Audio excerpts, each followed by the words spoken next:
Hey, and welcome to a brand new episode of the Straight Up Sugar Podcast. I am your host, Calvin Rollins Soto, today, and this is our opening episode for season 4. We're back. We're back, and we've been doing great things. And I finally had my nasal surgery, my sinus surgery, and I hope if y'all listening, I sound much better than I did before, but I feel a lot better, and now I got to keep on pushing. And so, just some good news, catching up with everybody. We are back. We celebrated our 1 year. Thank y'all so much for the support. Doing great things, especially our trips in Africa, in Europe. Shout out to all those people in Kenya, Ghana, Nigeria, Congo, actually, and Ethiopia too. So a lot of y'all, thank y'all so much for y'all support, and Egypt too, and France and Ukraine. So bigger news, we actually just partnered up with WBOB radio station out in Florida. Thanks to those, because we now can be heard Sundays at 5 p.m. at WBOB Radio Live, WBOB Radio.live every Sunday at 5 p.m. Central Standard Time. So thank you so much to those guys out there at WBOB for picking our show up. And so much blessings has been happening since we last spoke, and a lot has been going on. So on today's episode, we're going to jump right into it. We're going to continue with our series called The COVID Impact. And we had so much of this pandemic that impacted our lives that it just can't be talked about in one case. There's so much going on. Now that we have a brand new administration, and we have to give props to the last administration as well for having Operation Warp Speed. But now we have people getting these vaccines now, and things are beginning to open it up. But the thing is it safe right now? You got your vaccine. Is it safe going out and about and living your everyday life? So I want to bring back today a great friend of our show. A lot of people that, if you listen to the season finale, season 3, they love this episode because it was so informative. It got people ready for the vaccine, and it actually had some people kind of nervous as well, with great reason, and we'll talk about that. But we're bringing back one of my good friends, somebody who's very inspirational, my sister, my friend, my inspiration, Dr. Yvette McQueen. How are you doing today, ma'am? Hello, hello. Thank you for having me back on your stage. Thank you. Yes, ma'am. And thank you for coming on our show last season and giving our listeners so much information. And actually, I think you were the first episode of season 3 last year. So, what better way to bring you back again to open up season 4?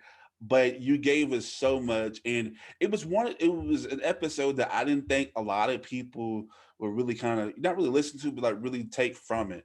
But just know that your episode not only helped my family be more comfortable with getting the vaccine, but some other people that I didn't think would listen to our show, they did and said, "Hey, well, I listened to the doctor, and it eased my mind to get the vaccine." And so, thank you so much for that.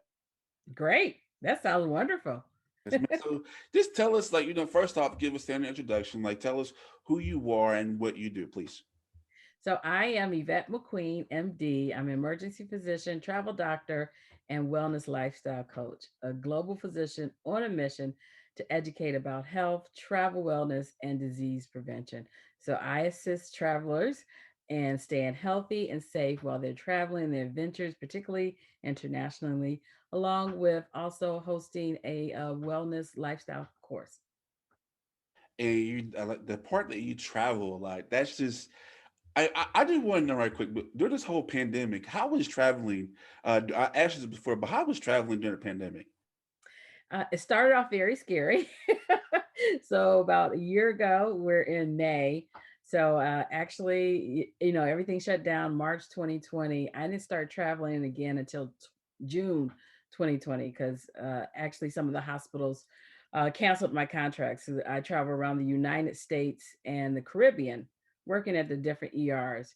So I didn't start traveling again until June 2020. It was a little scary, and I just did what I normally do, and I masked up. I wore a double mask, and I just started flying again because I had to work.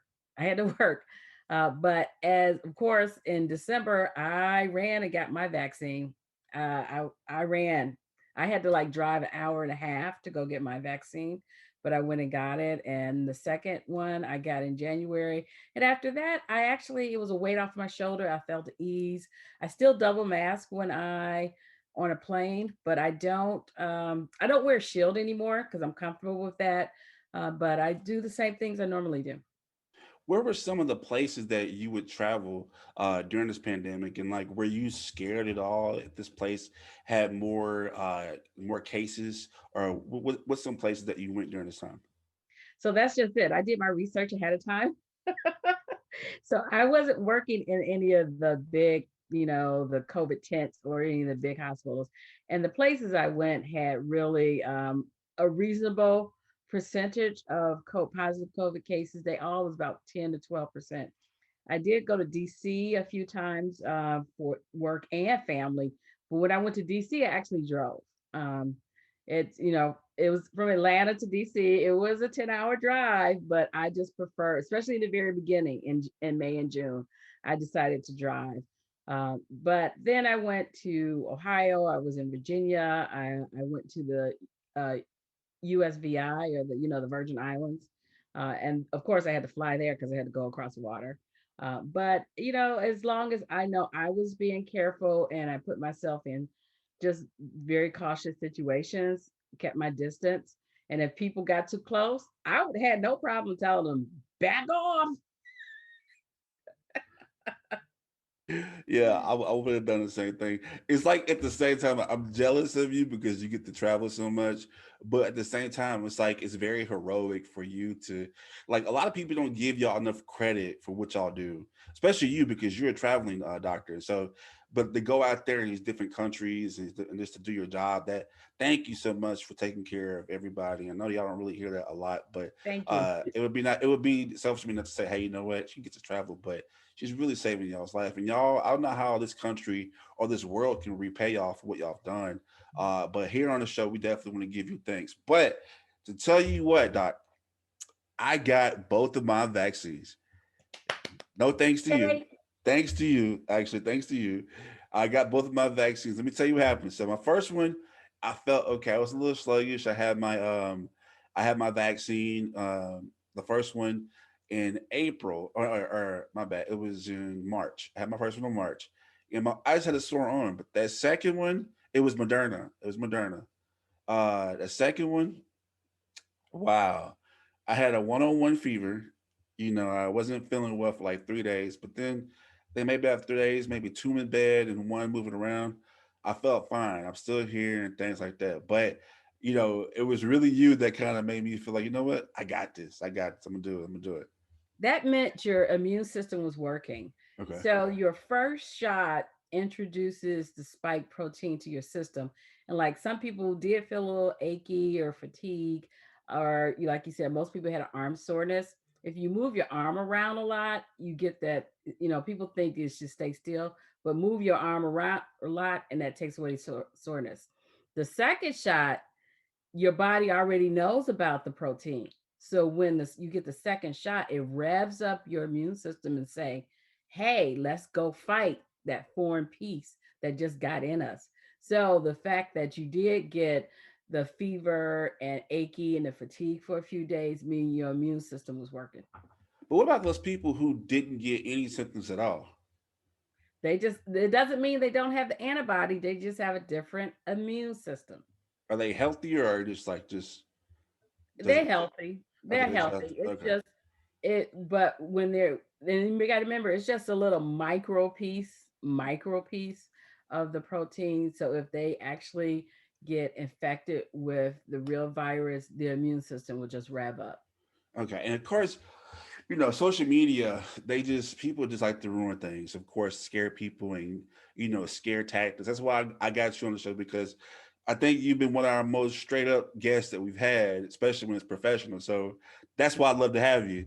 Thank you. But one thing that I was seeing, and like I'm getting older and I really hate social media now, but have you seen these videos of these people? They get the vaccine and they're now putting a magnet on their shot spot. Have you seen it at all? No. Yes.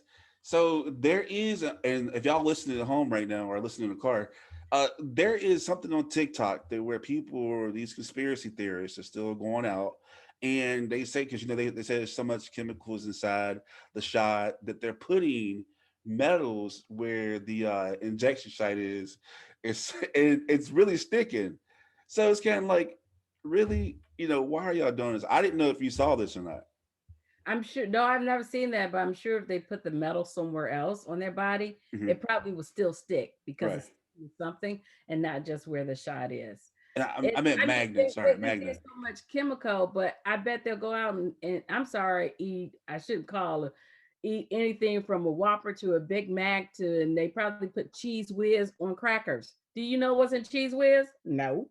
I mean, you put processed food in your body, but you worried about what's in a vaccine. A vaccine that's going to potentially not just save your life, but the people around you. So that's the Right. kind of doctor that we're dealing with today. And she is one of the phenomenal heroes that, a lot of people don't know her name, but we're going to make sure that that her name is being known, because we have a lot more with Dr. Yvette McQueen, the travel doctor, travel 911 doctor. We'll have more with her on the other side of the break. Make sure you stay tuned. This is the season 4 Show podcast featuring Dr. Yvette McQueen. Stay tuned.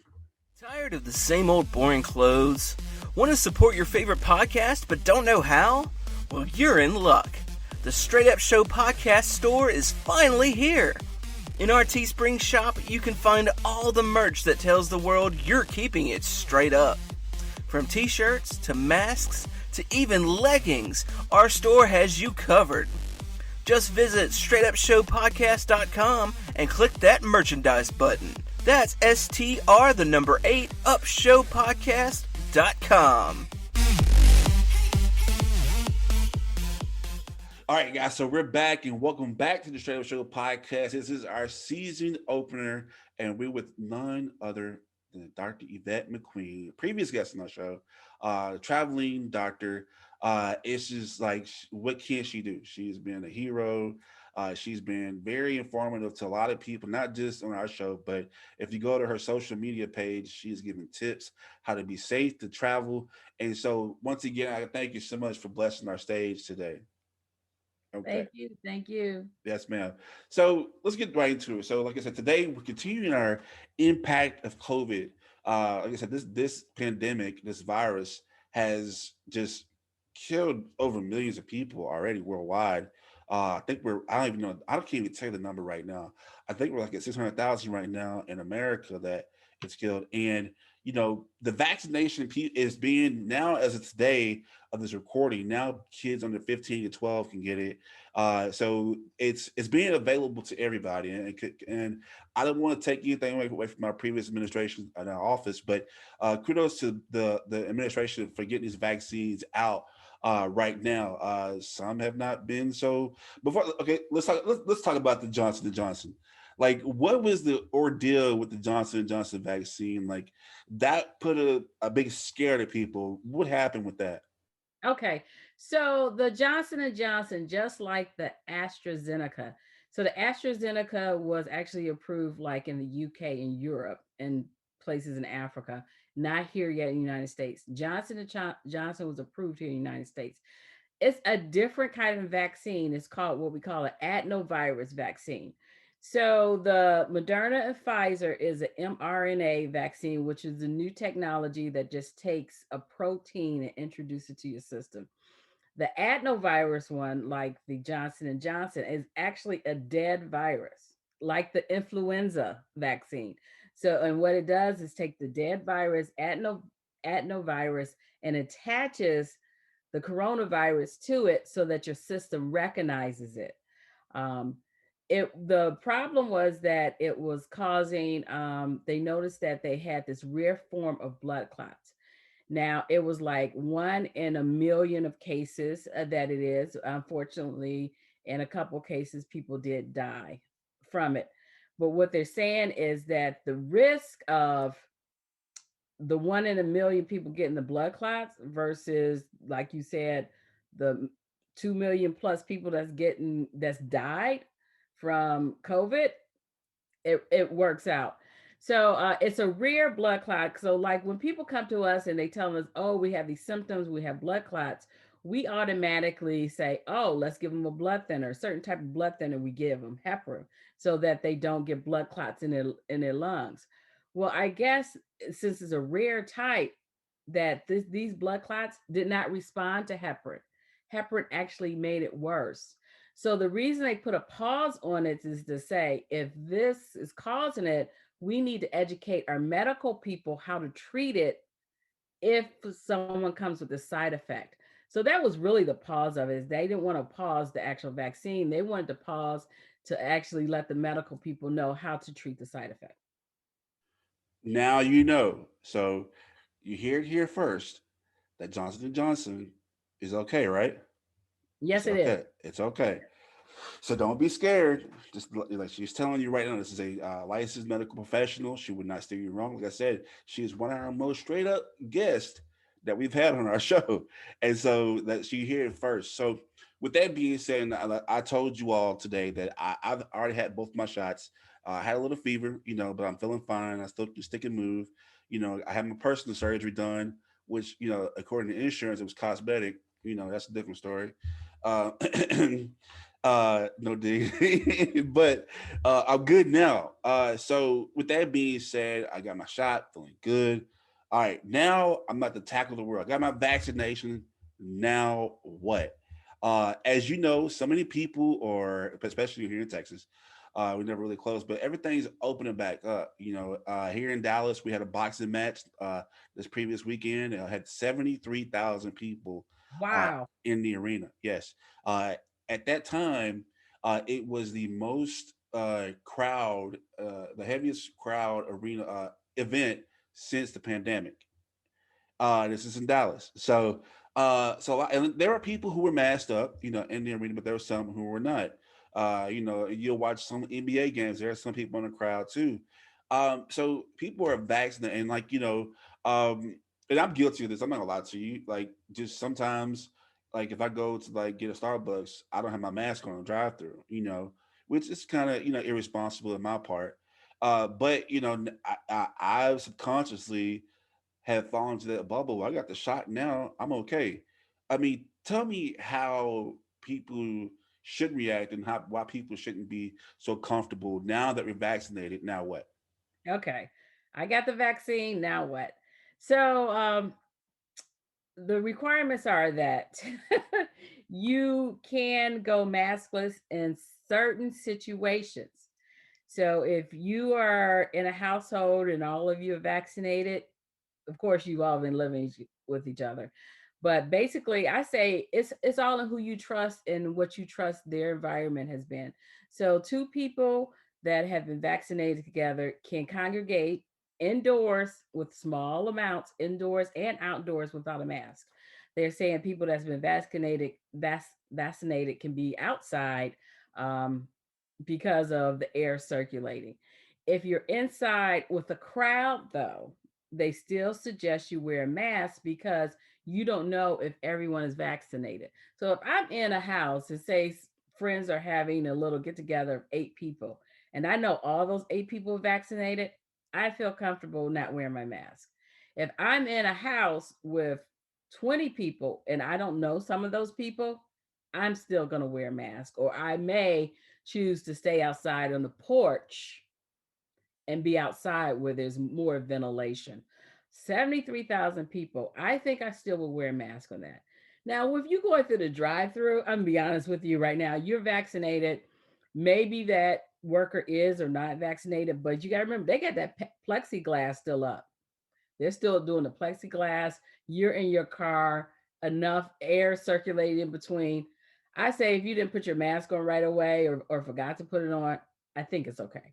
I think it's okay. Now I'm going to throw a wrench in something here. There has been what people said breakthrough COVID for vaccinated people.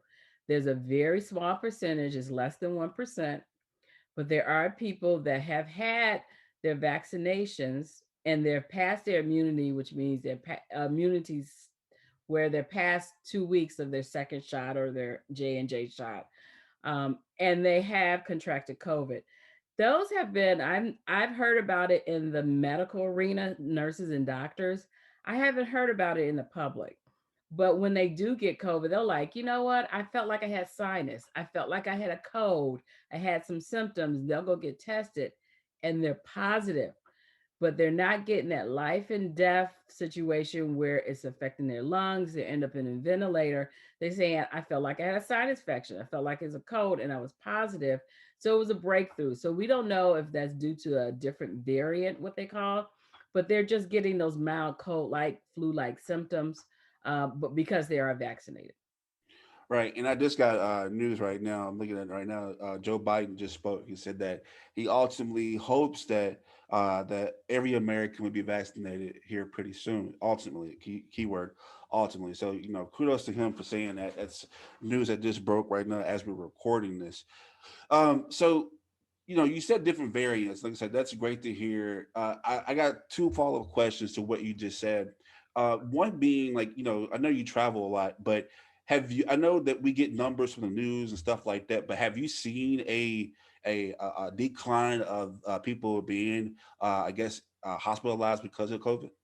Yes, I have. It's definitely declined. Actually, it came out this morning. I can't remember which report was they saying, but it's declined significantly. All of it's declining. We're declining as far as the cases because they said even in January, they would have an average of 3,000 new cases per day across the country. And yesterday, I think it was 784 cases across the country. Hospitalizations, definitely. There's some hospitals reporting they haven't had one new COVID case in the last week.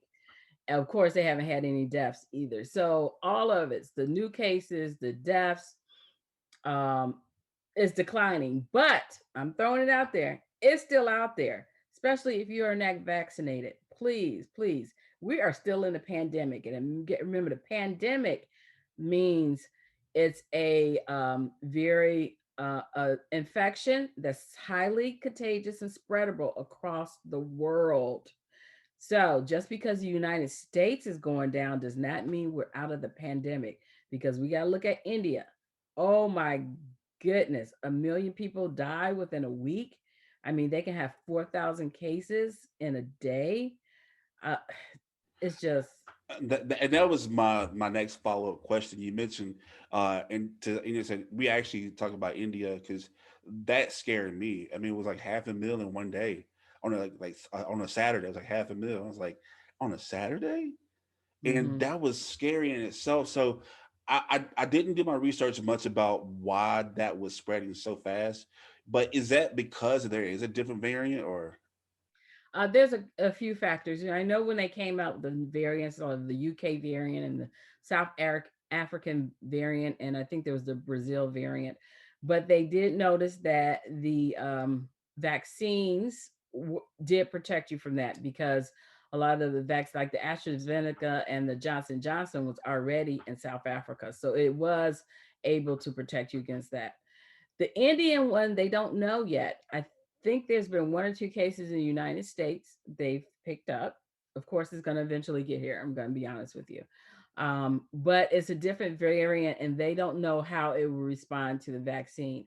Now, it's getting there is different, because if you understand India and their population, particularly they had a few of their holy days or their holy festivals, and they could easily have, a million people in one area, and then they go back out to their countries or to the countryside, and they're spreading it. So it was all about distancing and contact, and also their medical system, which I tell people, when you travel, you need to know what their medical system is. Their medical system can't handle it. They can't handle that population. We almost, actually, some places in the United States didn't handle it, and some hospitals did run into supply, maybe, but I don't know of any hospital saying I can't get oxygen. Their hospitals can't get oxygen, and I mean, the people are laying on the floors in the hallways. They're turning people away. They don't have the medical healthcare system to handle the amount of people that's getting sick. That's I don't know.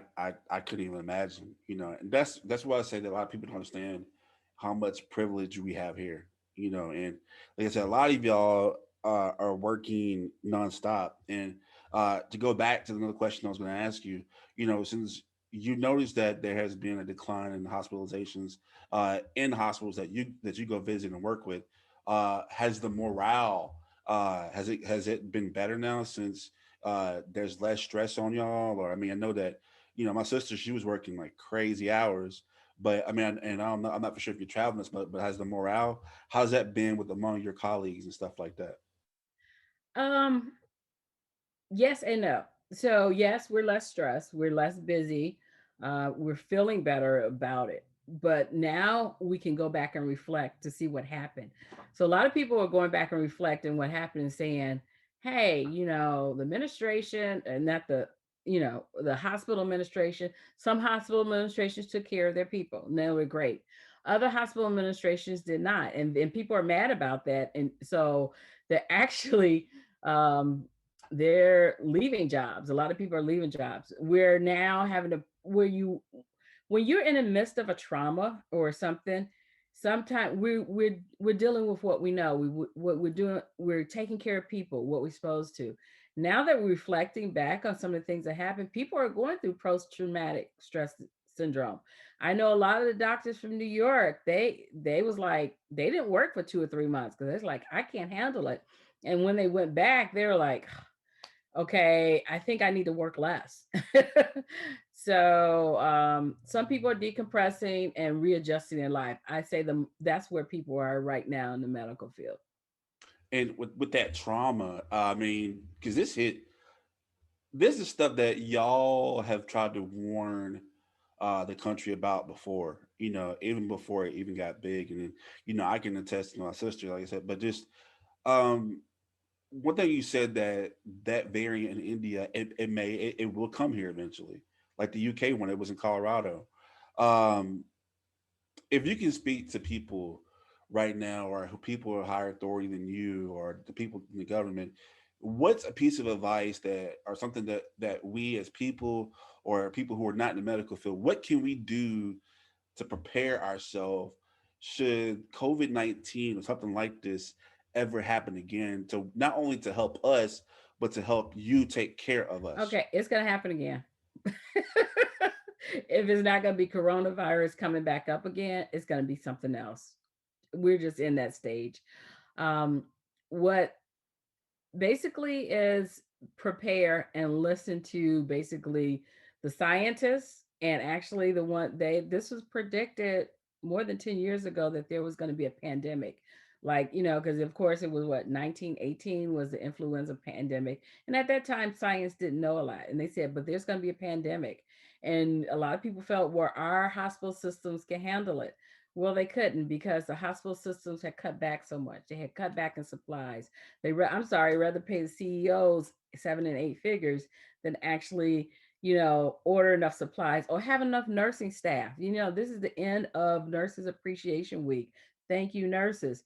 But, they went down from, a nurse having 3 patients to one nurse, and now it's like 6 patients to one nurse. Plus, they cut aides. They used to have aides to help them. Now they want the nurse to do the nurse job and the age job, and then nobody's there answering the phones. So and I just experienced this because my mom was actually in the hospital in January and February, and I was there. They let us go in the hospital one person at a time, but you call for something and it would take an hour to get there. Or, it was like they didn't have any aides to bathe her. So I was actually doing her daily bathing. So it's just, and it was, and I keep saying, is it because of the COVID shortage? They're like, no, it's staffing. It's staffing. But that's what we're going to. Right. And like I said, I don't know how it is in other places. I just know that I know in Louisiana, it's like either you work in the oil field, or you work in the medical field. And like there are so many nurses in the nursing program. Like, I'm like, they need jobs. Like, hook them up with jobs, man. So I think that would be, we'll definitely try to fight for that somehow, because I mean, to see y'all come through with this, and to see like B-roll of people on CNN and different news stations with their heads just down because they're so stressed out. Doctors just stressed out. Like, and I even hear stories about y'all having to camp out at hotels just to go back to work in 2 hours because they don't want you to go that far. That is crazy to deal with. Do you know that there's and the suicide rate has increased? Wait, what? Suicide rate in the medical professional has increased. There, I last month I know three colleagues, three doctors that killed themselves last month in the last Wow. month. And you think they're going fine and good, and one was on social media one day, and the next day he was dead. So you never know what people are dealing with. And even though you said there's a lot of nurses in the nursing programs, it's in any job where you overwork people and abuse them and feel and make them feel like they're just a warm body that they can be replaced, that they're just doing a job, they're not going to stay.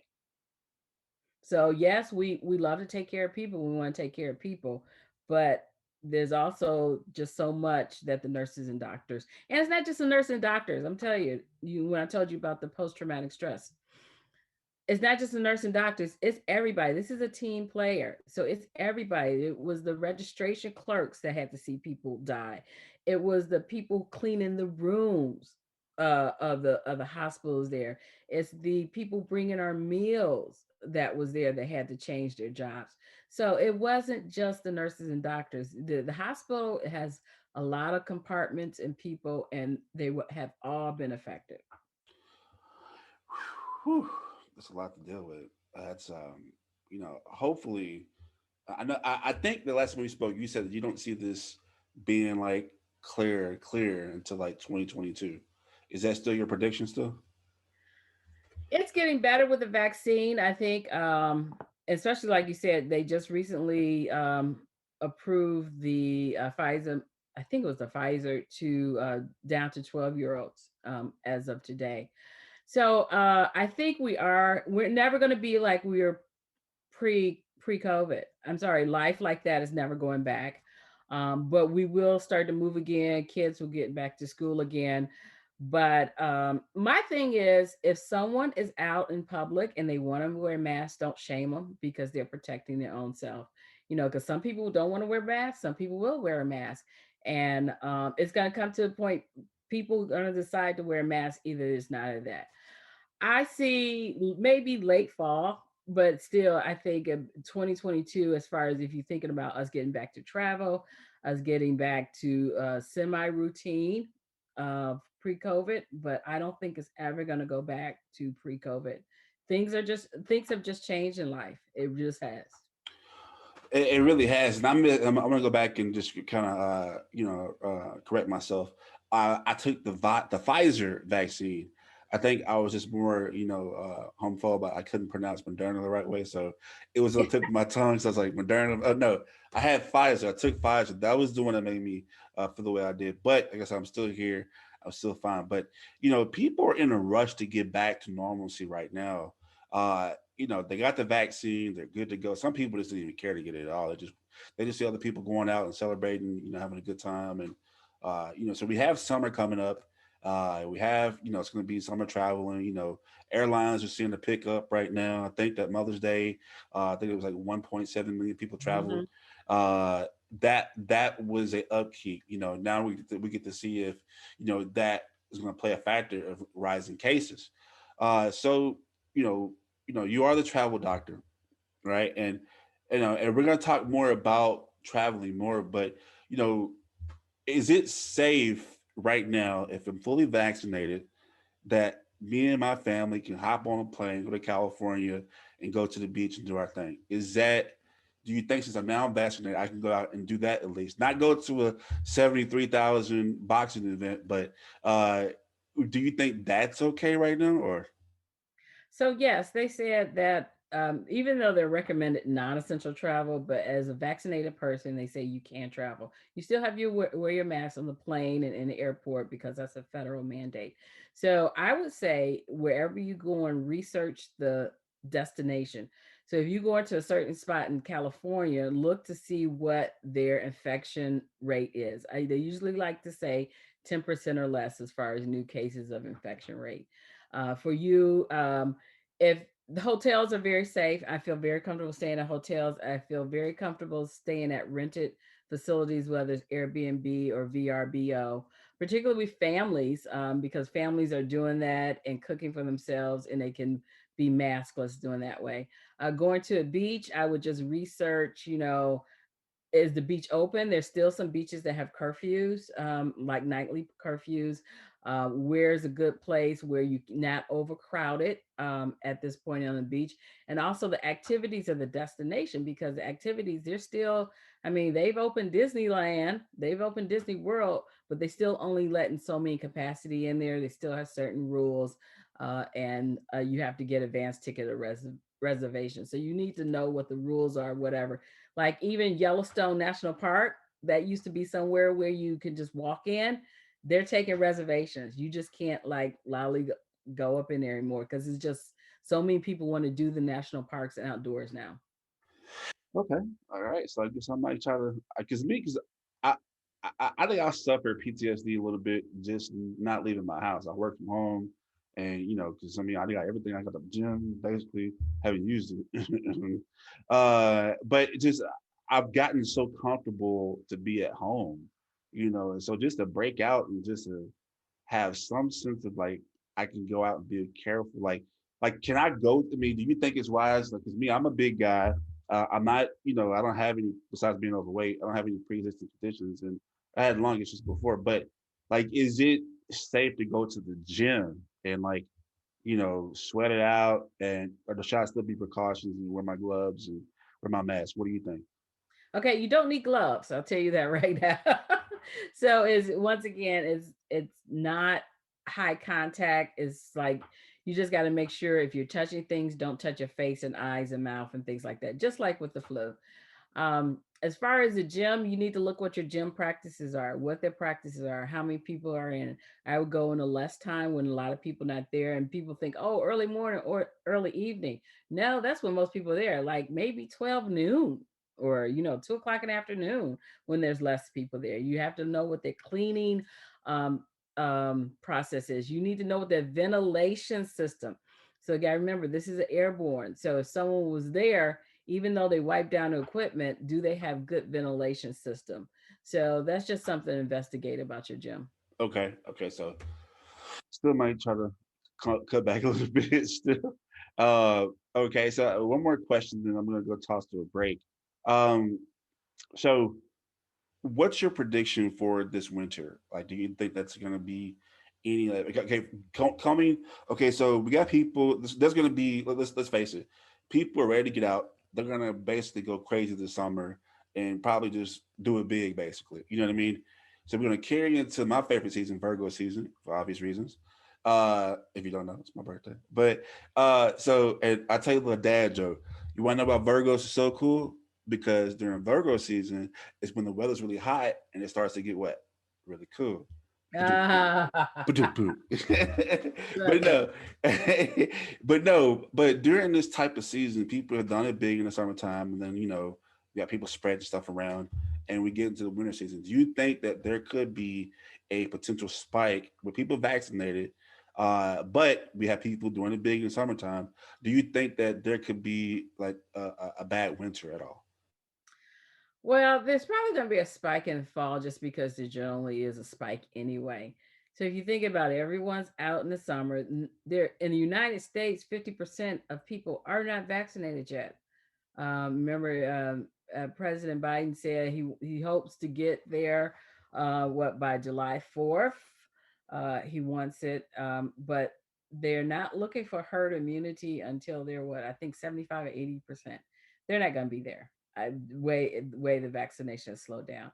So in those fall, things spike anyway, like colds and flu, because as kids go back to school and people come back from vacation, they go back indoors, they're more indoors. So that's when things spike anyway. Now the point is it going to spike?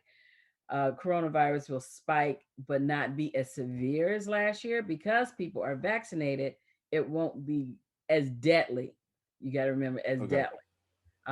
But they're also going to be the people that aren't vaccinated. So even if you're just because you're vaccinated, don't mean you can't give it to someone else. So it likes to live up in that nose, and you're vaccinated, you still may not feel anything, and you come in contact with someone that's not vaccinated, then they could easily pick it up too. So I think there is going to be a spike. I just don't think it's going to be as deadly as it was last fall. And that makes perfect sense because it's an airborne disease, and just being people, especially us as Americans. Like, well, I got sick now because of the coronavirus, and well, so that means the vaccine doesn't work. You know what I mean? Like, it's gonna happen. That's just You me know being what's real. up right now? Now that people are starting to take off their mask, cases of the flu are up. There's been a spike of the flu. In the spring, Yes, spring flu. Yes, because people are no longer wearing their mask and they didn't get their flu vaccine. So, so been an increase of the flu and what we call RSV or respiratory syncytial virus for mm. kids. Yes. and this we've been so kind of flooded with coronavirus that people just think that, oh well, if I get this immunization or this vaccine for the coronavirus, it automatically protects me from flu too. Right. Because you know what, me, just not even thinking about it, I'm thinking, well, you know what, man, the flu is still around, right? There's other diseases and viruses out there. Wow. So this is why I love having her on the show, because she makes us think so much about our medical stuff. And then she's going to talk to us next coming about, us traveling. And guess what? She has a brand new book coming out that I'm going to add to my summary list because I want to travel. And she talks about, the obvious things. What kind of foods to eat to stay healthy while traveling? We have more with the doctor, Yvette McQueen, on the other side of the break. Stay tuned. Speaking straight up means to be able to speak in a way that is straight up, to be honest, and to speak your truth. Raw, uncut, you know what I mean? It's blunt, straight to the point. This what it is. It's just a place to be open and honest, and that's what I appreciate most about it. And it provides a place for community members to come together and just be straight up with each other about things that are going on in the world, because it affects all of us.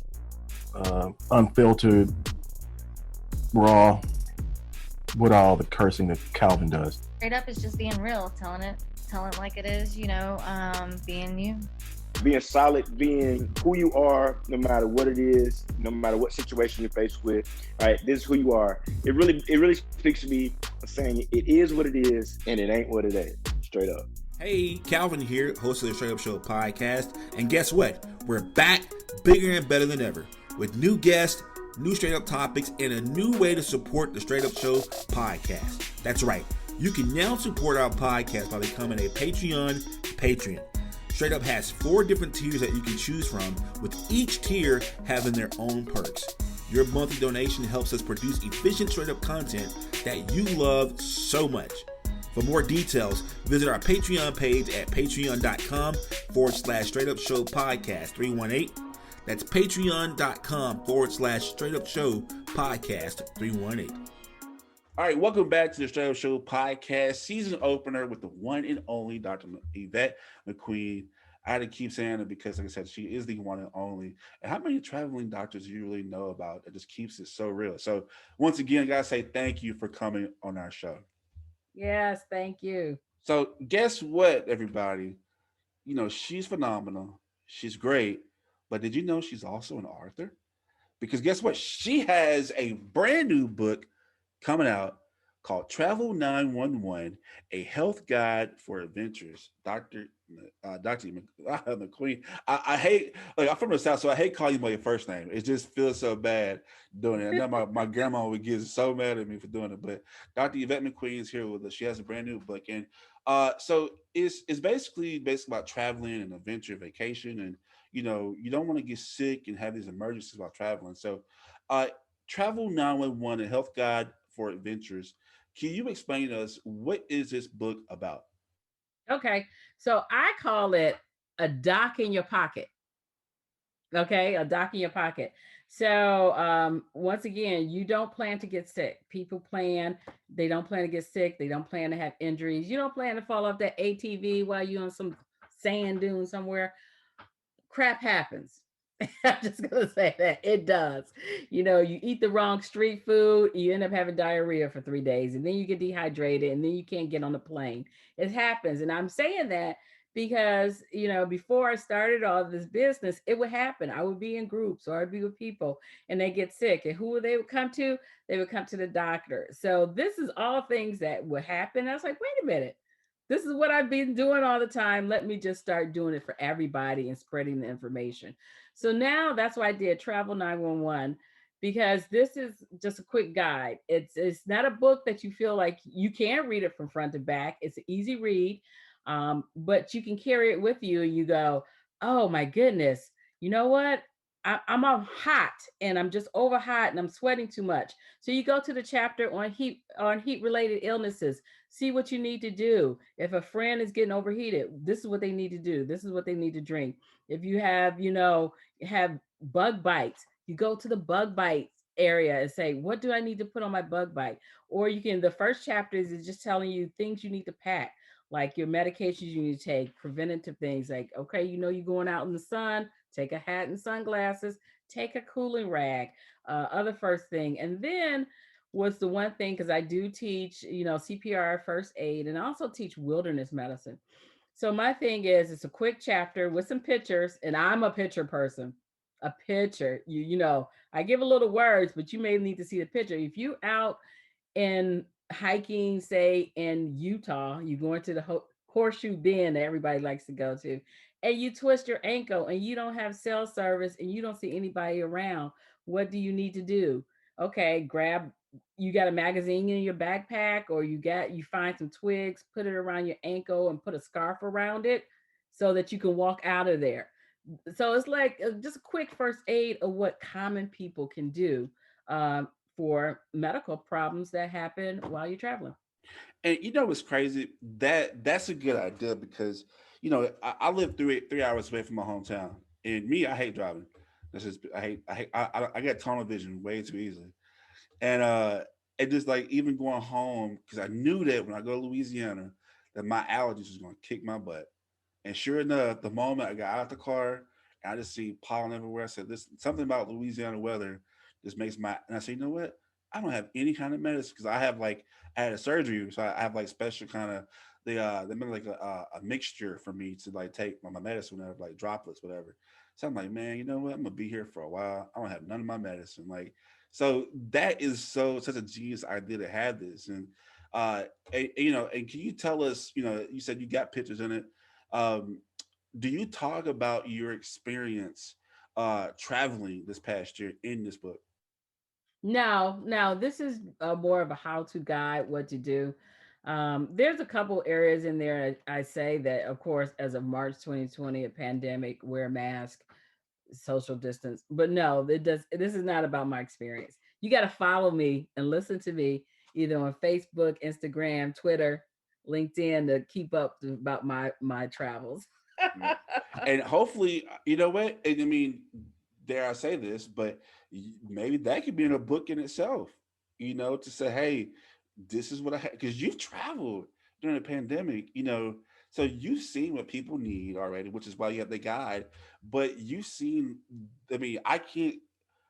I hate to be so blunt, but you've seen the coronavirus up close and personal in different areas of the world, and just to have that, just to know what you went through, I think, in my opinion, that's just award-winning experience in itself. Not the the death of somebody else, but to see how different areas of the world faced the coronavirus. Yeah, that's a consideration. Maybe I'll get like 10 or 12 friends we all do it together and see our different perspectives of it. And I like seeing that you and your colleagues, especially on Clubhouse, y'all come together as a group, and I'm like, I've never seen doctors just really like talk like this and actually communicate, especially doctors of color. I'm like, wow, y'all are really giving us this feedback. That's why I had to have you on the show. But her book is Travel 911, a health guide for adventures. And like I said, people are going to be traveling this summer. So you need to get this book. So if people want to get this book, Travel 911, where can they find this book and pre-order this book? Okay, so it's out hopefully the first week of June. It's being printed right now. It's available. You can get it at travel911book.com. So that's travel911book.com. Real simple. And it's a doc in your back pocket. It's a doc, Doc in your pocket. and, Yep. and it's like you got to have it. And like I'm telling you, because and I think something that you said earlier today, you said that when you go somewhere, scout out everything that medical, like the doctors and things like that, because it never makes sense to do that when you travel. It never does. I'm like, you think about it, like the neurovirus, right? I went on my first little, it was a ferry ride, right?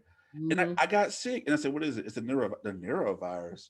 So apparently that I didn't know that the neurovirus spreads so easily on cruises and stuff Yes. like that. I didn't know that. And let me tell y'all what, if you don't know what the neurovirus is, like look it up. And you want to be prepared if you go on a cruise because like seasickness, that is real. That is a real thing. And I was on a ferry.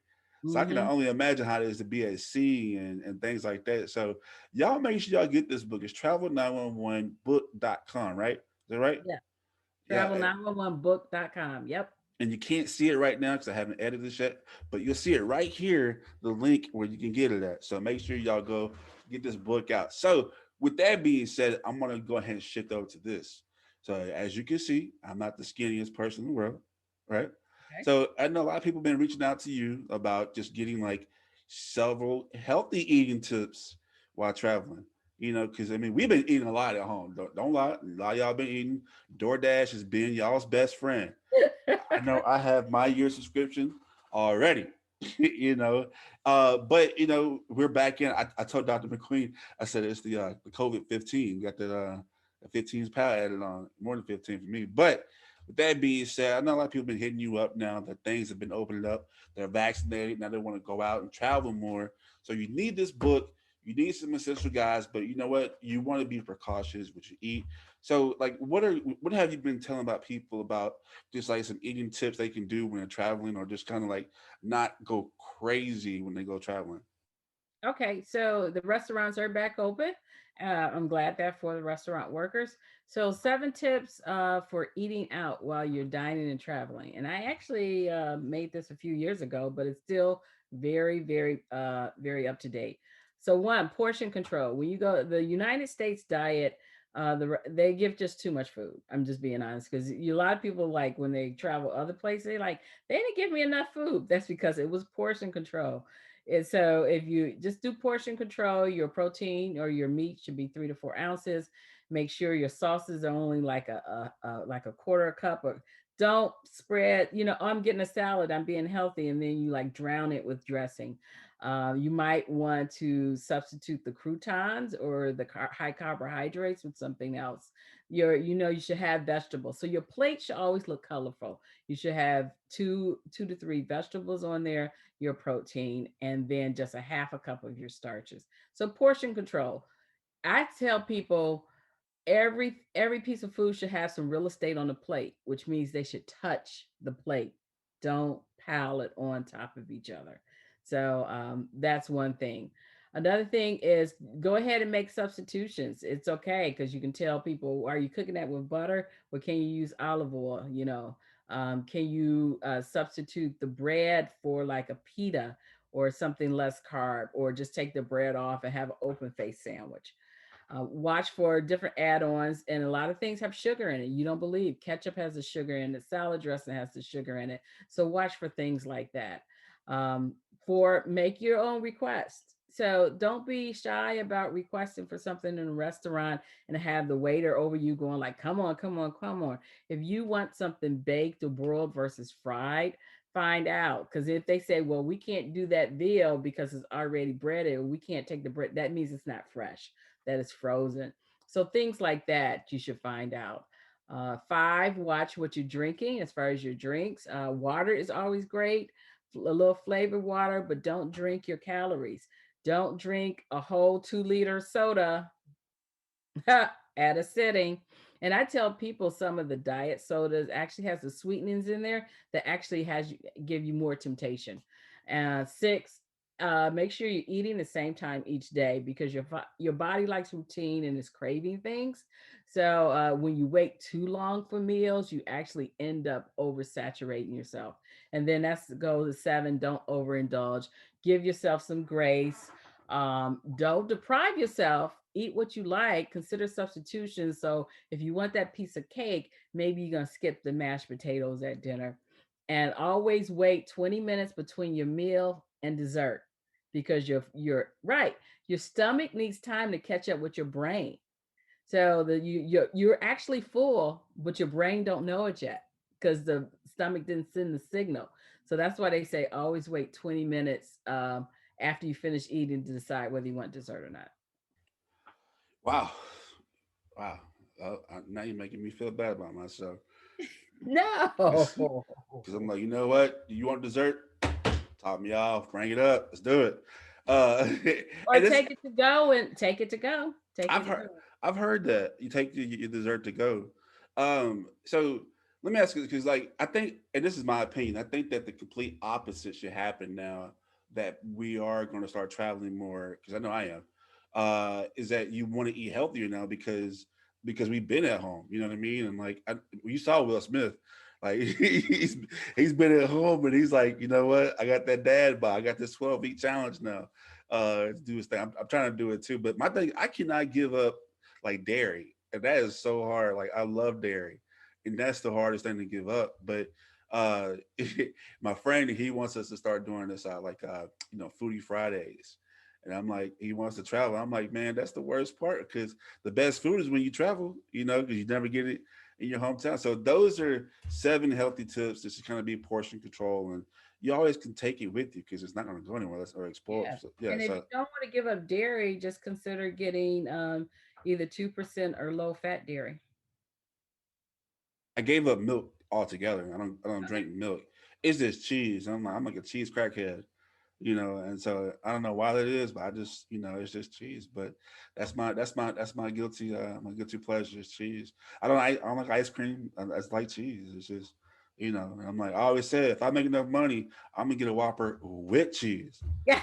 And now, that I got a little spending money, and like I can get that extra 25 cents and bam, throw it on there. And so, so we're having fun with Dr. McQueen, and she's been a great help. Like I said, she's always straight up with us on the show. So, if you can give, lastly, before you go, if you can give any advice to people, just that's skeptical. Two questions. Those who are still skeptical on getting the vaccine in itself, what could you say to those people? And those who are scared to travel now that they have the vaccine, what would you say to those people? Those 2 questions. Okay. So if you're still skeptical about the vaccine, I suggest you talk to someone you trust. You need to talk to someone in the healthcare or science field that you trust. So it may be your primary care doctor, your cardiologist, the nurse down, the school nurse. Talk to them how they feel about it so they can give you the science. So it's not about hearing it on the news from someone you don't know. You need to hear it from someone you trust. Okay. Uh, If you're still afraid to travel, even though you're vaccinated, I say start small, start a little bit, do something in your own city. People don't realize some of the advantages or tourism in their own city. So go to your city tourism board or your state tourism board. Even if you're not in a big city, I'm sure go to the next town over. There's something in your state. Like I'm in Georgia and there's the caves and the waterfalls in northern Georgia. I mean, that's only an hour away to take an advantage of. So just start small by doing small things like that. And it's kind of getting you ready to be around people again. You know what I mean? Something like going to the caves. Like I would do that because I mean this is something that I struggle with right now. Like I'm struggling to get out of the house and do something because my friends are not. They're still kind of skeptical still, and me, I'm like I'm vaccinated, and this is big for me for my mental life to get out of the house. Because at first I was just going like back and forth from the apartment, just going back and like walking up 20 minutes, something like that. But now it's kind of like I wanted to step my game up now. But then like when I go out, I'm in Dallas, so like people are like just like flooding everywhere. It's like, no, no, no, no, no, wait a minute. There's a many people. I see. I need a 50-person count to be around me, not 73,000 people. You know what I mean? So, Try a neighborhood park or a neighborhood track and go walking mhm. around there. Okay. All right. Try this. Hump small. I'm crazy. So once again, we had Dr. Yvette McQueen, the travel doctor. Make sure you get her book, Travel 911, a health guide for adventures. Make sure you go get the book at where is it at again? Travel911book.com. Okay. And then so before you go, just make sure you just go ahead and give us all your social media and make sure I'm reading this correct. So if they pre-order your book right now, what do they Mhm. get? You get the book autographed by me, but I'm also giving what I call a mini travel kit, and it has a mask, a little small medical kit in it, hygiene, body wipes, the disposable toothbrush, and like some body wash. And I'm telling y'all, I've traveled 3 hours away, I've traveled 5 hours away. And it's always something that you need when you travel. So you better get this book because not only would you get informed, but you get some free essential stuff that you need. So make sure you go to travel book now, travel911book.com. Pre-order her book will be out June 1st, right? June 1st Yes, everywhere. yes. June 1st. Get it. We'll definitely promote it on our website. We'll have a link to it down below. But can you tell us how people can reach you by social media and your other websites as well? Okay, so I keep things pretty simple. So I am Yvette McQueen, MD. That's YVETTEMCQUEEN, MD. So my website is YvetteMcQueenMD.com. Social media, Facebook, Twitter, LinkedIn, and YouTube. I am Yvette McQueen, MD. Instagrammers, Dr. Travel 911. And like I said, I am so proud of her, and just being somebody that I've interviewed to see. I don't know if you always see my congratulations. I'm always like clapping for you when I see your post. Like I started clapping. I'm like, I'm so happy, and, because she's an inspiration. Like I said, just to see the impact you made on our listeners about the vaccine itself in the beginning. I can't thank you enough, and I can't thank you enough for coming on our show. And I invite you as always to come back to give us more information if you can. Thank you. I've enjoyed it. All right. And that's a wrap for us here on the Straight Up Show podcast. I am your host, Calvin, here with Dr. Yvette McQueen. Until then, there's only one rule to our show. You got to be straight up. See y'all next time.